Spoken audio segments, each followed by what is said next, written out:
Bess Wozniak, and I'm with McCreary Realty Management, and I'm here today to take a moment to talk about security deposit refunds. We get a lot of questions from both tenants and owners of investment properties wondering how security deposits are dispersed. So first of all, here at McCreary Realty, we are not attorneys and we are not giving any legal advice. We do have to get that out of the way. In Georgia, a deposit is actually the tenant's money, and the landlord cannot access it during the tenancy. It's only dispersed after the tenant actually vacates the property. We have a 30-day window for performing the move-out inspection, reporting the results to the tenant, and then disposing of the money by paying all or part of it to either the tenant or the landlord.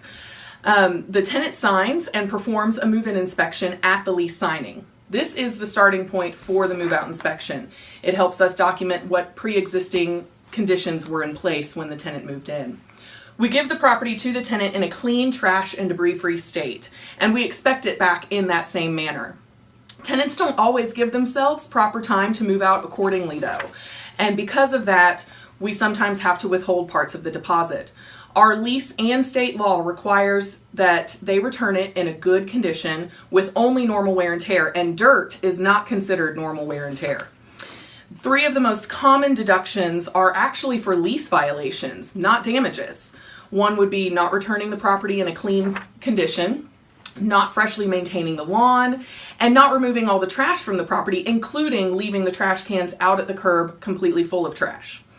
Each of these items could be $200 or more a piece to cure. Damages such as pet destruction or holes in walls and doors, broken blinds, damaged appliances, things like that, they all are charged back to the tenant for the cost to repair or replace if they're not repairable, and that's deducted from the security deposit. If the cost to cure is above the deposit on hand, then the tenants are given 30 days by federal law to pay that debt. And if they don't pay, then it's forwarded on to a collections agency and that gets put on their credit report.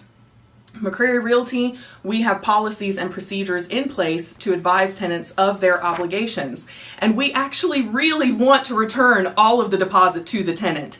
So therefore we give you a cleaning guide, or we give the tenants a cleaning guide, and even a timeline of how to prepare for their move in that final 30 days.